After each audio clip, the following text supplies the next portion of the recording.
ایک دفعہ کا ذکر ہے، ایک خوبصورت اور دھوپ سے چمکتی ہوئی جنگل میں ایک چالاک لومڑی رہتی تھی جس کا نام فریڈی تھا۔ فریڈی ہمیشہ جنگل میں گھومتی رہتی تھی، کچھ مزیدار کھانے کی تلاش میں۔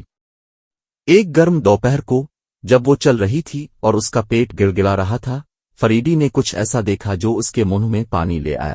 وہاں ایک اونچے بیل پر سب سے بڑے اور رس بھرے انگور لٹک رہے تھے جو فریڈی نے کبھی دیکھے تھے۔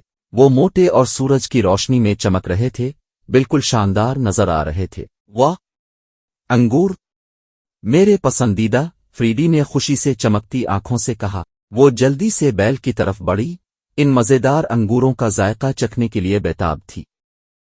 فریڈی اپنے پچھلے پیروں پر کھڑی ہوئی اور جتنا اوپر ہو سکتی تھی اتنا اوپر تک پہنچنے کی کوشش کی، مگر انگور اس کی پہنچ سے باہر تھے۔ اس نے پوری قوت سے چھلانگ لگائی، مگر جتنی بھی کوشش کی وہ انگور تک پہنچ نہیں پائی۔ وہ بہت زیادہ اونچے تھے۔ یہ تو میرے خیال سے زیادہ مشکل ہے، فریڈی نے تھک کر کہا۔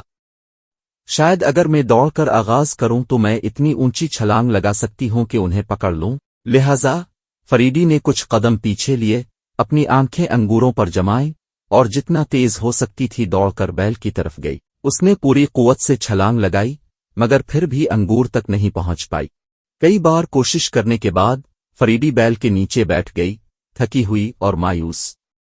اس نے اوپر انگوروں کی طرف دیکھا جو اپنی اونچی جگہ سے اسے چھیڑ رہے تھے۔ یہ انگور شاید کھٹے ہی ہوں گے، فریڈی نے غصے میں کہا، اپنے آپ کو تسلی دینے کی کوشش کرتے ہوئے۔ کون کھٹے انگور چاہتا ہے؟ یہ کہہ کر فریڈی نے بیل کی طرف پیٹھ کی اور چل دی، اس کی دم پیچھے گھومتی ہوئی۔ وہ خود کو یقین دلانے کی کوشش کرتی رہی کہ وہ ان انگوروں کو واقعی نہیں چاہتی تھی، مگر اندر سے وہ جانتی تھی کہ حقیقت کچھ اور ہے۔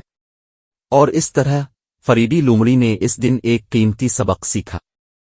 کبھی کبھی جب ہمیں وہ چیز نہیں ملتی جو ہم چاہتے ہیں تو ہم خود کو یہ کہہ کر تسلی دیتے ہیں کہ ہمیں وہ چیز دراصل نہیں چاہیے تھی، مگر اندر سے ہم جانتے ہیں کہ یہ صرف ایک بہانہ ہے۔